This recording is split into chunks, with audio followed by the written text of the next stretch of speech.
제가 예전에요, 한 8, 9년 전이었어요. 이제 안경을 새로 맞추려고 안경점에 갔어요. 예, 그런데 검사를 굉장히 꼼꼼하게 해주더라고요. 그리고는 검사를 다 마치고 제 눈 상태를 체계적으로 설명을 해주는 거예요. 그래서 어떤 렌즈를 사용해야지 눈이 계속 불편하지 않은지 막 얘기를 하는데, 제가 그 사람의 말을 들으면서 그때 당시 느꼈던 것은요, 내 눈은 지금 실명 위기에 처해 있다라는 것이었어요. 그래서 이 안경점에서 당장이라도 안경을 맞추지 않으면 실명을 하겠구나, 그런 느낌이었어요. 그 사람의 말이요. 그래서 평소보다 아주 비싸게 주고 안경을 맞췄습니다. 예, 그런데 얼마 지나지 않아서 내가 어리석었다는 것을 깨달았어요. 예, 그리고 다시는 그 안경점에 가지 않았습니다. 그리고 그 이후로 저는 눈에 별 이상이 없었어요. 그 이후로도요. 오히려 요새 좀 눈이 뻑뻑하고 안 좋아서 이제 안과에 갔는데 의사 선생님은 아무렇지도 않다는 거예요. 눈 괜찮다는 거예요.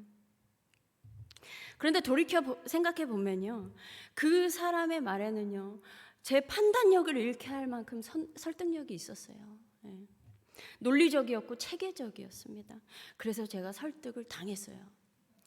이 설득의 기술을 배워도 잘 되지 않는 사람들이 있는데, 그 안경점 직원이 물론 지나치게 과장을 하긴 했지만요, 말하는 것에 있어서 타고나긴 한 것 같아요. 저 역시도 이제 말을 해야 되는 사람이잖아요. 그렇기 때문에 이런 뭐 수사학에 대해서도 막 배우고 이렇게 막 설득력에 대해서도 배우는데, 아무리 설교문을 쓰고 말을 해도 잘 늘지가 않는 거예요. 제가 써진 거 이외에는 막 말을 잘 못해요. 예.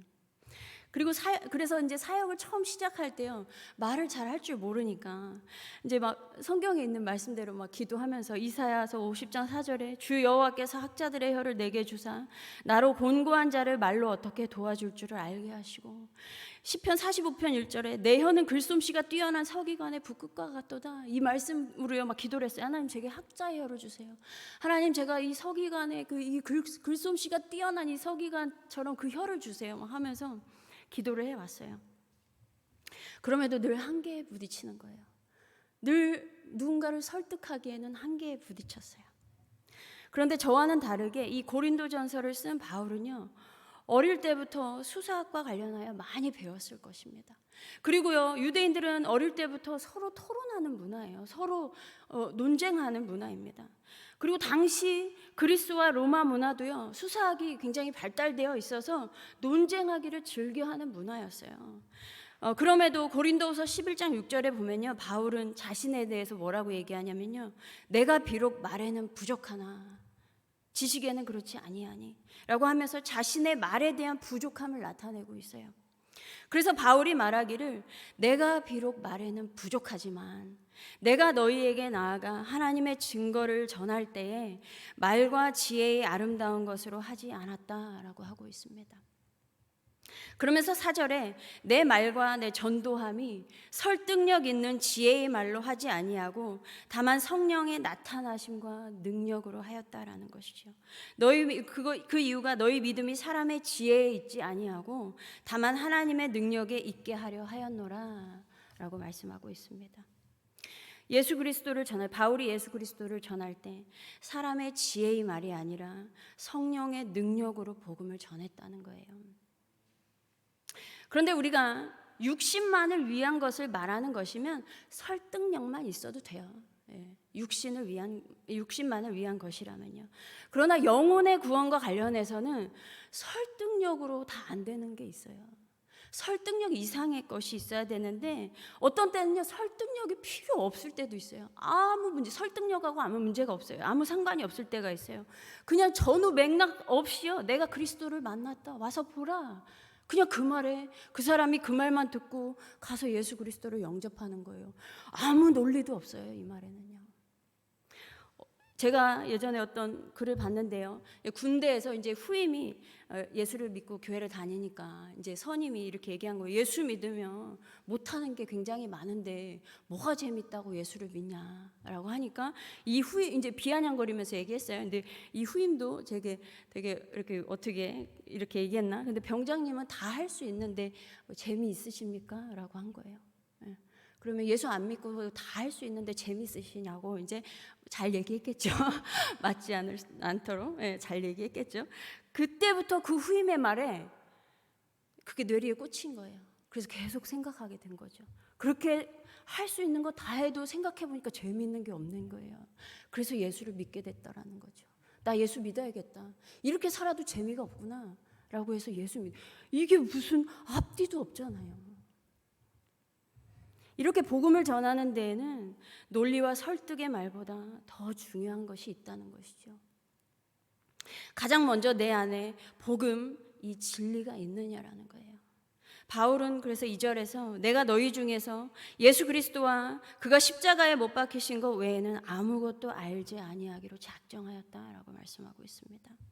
바울은요 바리새인 중에 바리새인이고 가말리엘의 문화생이었어요. 이 가말리엘에 대하여서 사도행전에서 말하기를 율법 교사로 모든 백성에게 존경을 받는 자라고 소개하고 있습니다.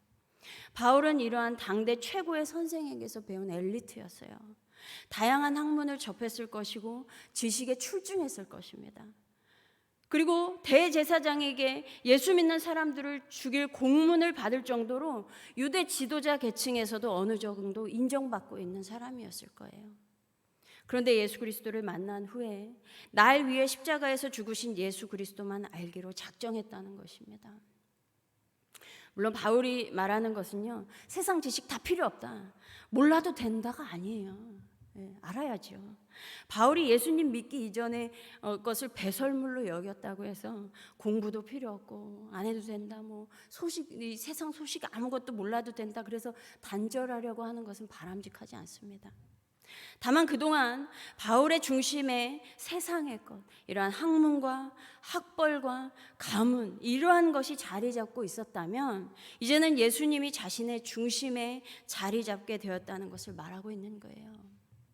이러한 바울에게 이제 복음이 더 이상 허구가 아니라 실제가 되어서 예수 그리스도를 전하기 시작했습니다. 그러나 자신의 말과 전도함이 설득력 있는 지혜의 말로 하지 아니하고 다만 성령의 나타나심과 능력으로 했다는 거예요. 이것을 세번역에서는요, 나의 말과 나의 설교는 지혜에서 나온 그럴듯한 말로 한 것이 아니라 성령의 능력이 나타낸 증거로 한 것입니다 라고 말씀하고 있습니다. 그렇게 해야지만이 5절에 너희 믿음이 사람의 지혜에 있지 아니하고 다만 하나님의 능력에 있게 하려 하였노라 라고 말씀하고 있어요. 바울이 화려한 말로 한 것이 아니라 성령의 능력으로 복음을 전한 것은 복음을 듣는 상대방의 그 사람의 믿음이요, 바울의 지혜의 말로 설득되어서 납득을 했기 때문에 예수를 믿게 된 것이 아니라 그 믿음은요, 하나님의 능력에서 비롯된 것임을 알게 하기 위함이라는 거예요. 그래서 고린도인들이 믿음을 갖게 된 것은요, 성령의 능력이지 인간적인 설득력에 기인한 것이 아니라는 것입니다. 그럼에도 6절에 이 성숙한 사람들 가운데에는요, 지혜를 말한다는 거예요. 그러나 그 지혜는 세상의 지혜가 아니라는 것이죠. 그것은 은밀한 가운데 있는 하나님의 지혜인데, 하나님이 우리의 영광을 위해서 만세전에 미리 정하신 것으로 이 지혜를 알았더라면 영광의 주를 십자가에 못 박지 않았을 것이라는 것입니다. 그런데 그들이 그 하나님의 지혜를 알지 못해서, 깨닫지 못해서 예수님을 십자가에 못 박게 된 것은 눈으로 보지 못하고 귀로 듣지 못하고 사람의 마음으로 생각하지도 못했기 때문이라는 거예요.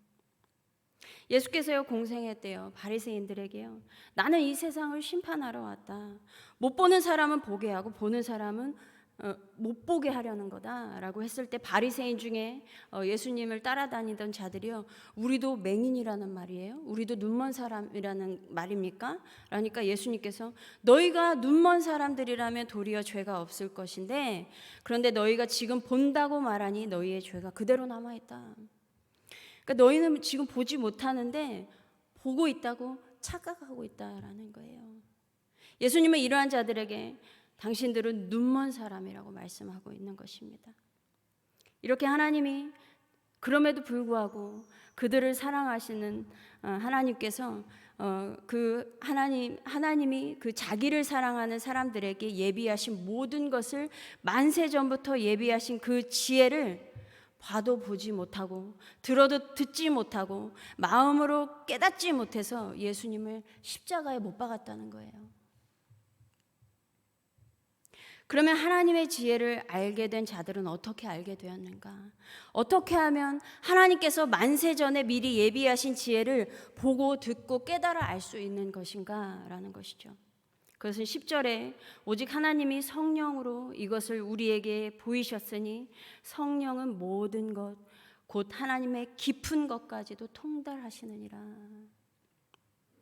눈으로 보지 못하고 귀로 듣지 못하고 마음으로 깨닫지 못하는 하나님의 지혜를, 그 감추어져 있던 지혜를 성령으로 알 수 있다는 것입니다.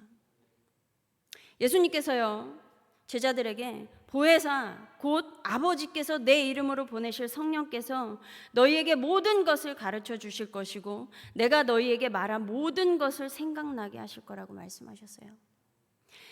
그 공생애 동안 제자들에게 친히 보여주셨어요. 가르쳐 주셨어요. 그런데 그것이 성령이 오시면 예수께서 말한 모든 것을 생각나게 해주신다는 거예요. 뿐만 아니라 성령께서 모든 것을 가르쳐 주실 거라는 것이죠. 또 한 번은요 예수님께서 제자들에게요 박해를 받을 때, 그래서 너희를 회당이나 위정자나 권세 있는 자 앞에 끌고 가거든 어떻게 무엇으로 대답하며 무엇으로 말할까 염려하지 말아라. 마땅히 할 말을 성령이 곧 그때 너희에게 가르치시리라. 이렇게 성령이 함께 하시면요 우리가 어떠한 상황에 놓이게 되든 성령이 친히 우리의 선생님이 되어 주실 거라는 거예요. 그러므로 두려워하지 말라는 것입니다. 그래서 사람이 하나님의 지혜를 알려면 하나님의 영으로 인치심을 받아야 한다는 것이죠. 그런데 성령이 함께 하지 않으면 성경을 많이 알고 있어도 소용이 없어요. 어떤 똑똑하고 유명한 학자가 있어요. 얘기하면 여러분 다 아시는 분이에요. 성경 강해집을 냈습니다. 근데 이분이 얘기하는 걸 들어보면 역사적 예수는, 그 예수는 사실이래요. 확실히 있었다는 거죠. 근데 부활하신 예수는 허구라는 것입니다. 그럼에도 불구하고 성경 강해집을 냈어요. 이렇게 성령이 함께하지 않는 자는요 자기가 믿을 수 있다고 검증된 것만 믿게 되는 것이죠. 이러한 사람은 세상의 지혜는 가득할지 모르지만 하나님의 지혜는 전혀 없는 거예요. 하나님의 지혜는 오직 성령으로만 깨달을 수 있는 것입니다. 그러면 만세 전부터 미리 정하신 그 하나님의 깊은 경륜까지도 알게 되는 거예요. 여러분 11절에 의하면요 사람 속에 있는 그 사람의 영이 아니고서야 누가 그 사람의 생각을 알 수 있겠어요. 이와 같이 하나님의 영이 아니고서는 아무도 하나님의 생각을 깨닫지 못하는 것입니다. 하나님께서 사람을 창조하셨을 때부터 사람에게는 이미 영이 있어요. 사람은 원래 영이 있는 존재입니다. 그러나 그 영이 아닌 거예요. 성령이 아닌 거예요. 그것은 그 영만 있으면 그냥 육에 속한 사람인 것입니다. 그래서 육에 속한 사람은요 하나님의 성령의 일들을 받아들이지 못하는 거죠. 그런 사람에게는 하나님의 일들이 어리석은 일로 보이고 그는 이런 일들을 이해할 수 없는 것입니다. 이러한 사람은요 하나님께 속하지 않았기 때문에 하나님의 말씀도 듣지 않는 거예요. 예수께서 유대인들에게 말씀하시기를 하나님께 속한 자는 하나님의 말씀을 듣나니 너희가 듣지 아니함은 하나님께 속하지 않았기 때문이다라는 것이죠. 그러므로 우리는 우리 안에 있는 원래 창조 때의 그 모습, 그 영뿐만이 아니라 더불어 하나님의 영을 받은 존재로 우리는 더 이상 육에 속한 사람이 아니고 성령의 사람이 되어야 하는 것입니다. 이러한 사람은 하나님의 말씀을 들으면 반응하게 되는 거예요. 내 양은 내 음성을 들으며 나는 그들을 알며 그들은 나를 따르느니라. 하나님의 양은 하나님의 음성을 듣게 되는 거예요. 그러면 이러한 하나님의 영을 받은 자, 다시 말해서 신령한 자는 아무에게도 판단을 받지 않습니다. 그러므로 그리스도 예수 안에 있는 자에게는 결코 정죄함이 없나니 이는 그리스도 예수 안에 있는 생명의 성령의 법이 죄와 사망의 법에서 너를 해방하였음이라. 신령한 자는 죄와 사망의 법에서 해방되어 다른 사람으로부터 판단을 받지 않는 것입니다. 반면 신령한 자는요, 모든 것을 판단할 수 있는 사람이에요. 신령한 자는 내 눈 속에 있는 들보를 빼내었기 때문에 이제 볼 수 있는 눈을 가지게 된 거예요. 그래서 그 후에 밝히 보고 형제의 눈 속에 있는 티를 빼낼 수 있는 것입니다. 그러므로 누가 주의 마음을 알아서 주를 가르치시겠습니까? 바로 우리가 그리스도의 마음을 가지고 있습니다. 성령의 사람은 이러한 그리스도의 마음을 가지고 있는 사람인 거예요. 여러분, 우리는 세상의 지혜에 그럴듯한 말에 설득되어 예수를 믿는 사람이 아닙니다. 우리는 예수 그리스도의 십자가의 도와 성령으로 말미암아 보고 듣고 마음으로 깨달아 아는 자들이에요. 성령께서 하나님의 깊은 것까지 통달하게 하시는 것입니다. 그래서 성경을 단순히 지식으로 여기지 않아요. 하나님께서 친히 나에게 하시는 말씀으로 믿고 순종하게 되는 것입니다. 또한 우리의 말과 전도하며 사람의 지혜에서 배운 그러한 말로 미사여구를 많이 사용한다고 해서 되는 것이 아니라는 거예요. 오직 성령의 능력으로 내 안에 있는 복음을 사람들에게 선포해야 하는 것입니다. 물론 말하는 재능도 있고 성령의 능력도 있고 하면 더 좋죠. 이러면 금상첨화인데요. 그러나 언변이 뛰어나지 않더라도 성령의 능력으로 하는 말에는 힘이 있습니다. 물론 이것이요, 때로는 어리숙해 보일 수도 있어요. 어리숙해 보이는 이유가요, 우리는 진실을 얘기하기 때문에 그 진실을 그렇게 꾸밀 게 없어요, 솔직히. 그렇다 보니까 그렇게 어리숙하게 보일 때도 있는 것이죠. 그럼에도 그 말 안에는 실체가 있습니다. 생명이 있고 진리가 있어요. 그러므로 여러분, 우리의 말이 뛰어나지 않더라도 성령의 능력으로 살아가시기 바랍니다. 하나님의 나라는 말에 있지 않고 오직 능력에 있습니다. 그러므로 나를 위하여 십자가에 못 박히시고 3일 만에 부활하신 예수 그리스도만 알기로 작정하시고 그리스도 예수의 마음을 품고 성령의 능력으로 살아가는 우리 모두가 되기를 소망합니다. 기도하겠습니다. 하나님, 정말 감사합니다. 우리의 믿음은 어떤 뛰어난 언변이 있는 사람의 설득으로 인해서 믿음을 갖게 된 것이 아닙니다. 하나님의 능력으로, 하나님의 선물로, 하나님의 은혜로 주어진 믿음임을 고백하며 하나님, 주님께 영광을 올려드립니다. 하나님, 이 시간 이후에도 늘 성령과 함께하며 성령의 능력으로 살아가는 우리 모두가 되게 하여 주시옵소서. 감사드리며 우리 주 예수 그리스도의 이름으로 기도드립니다. 아멘.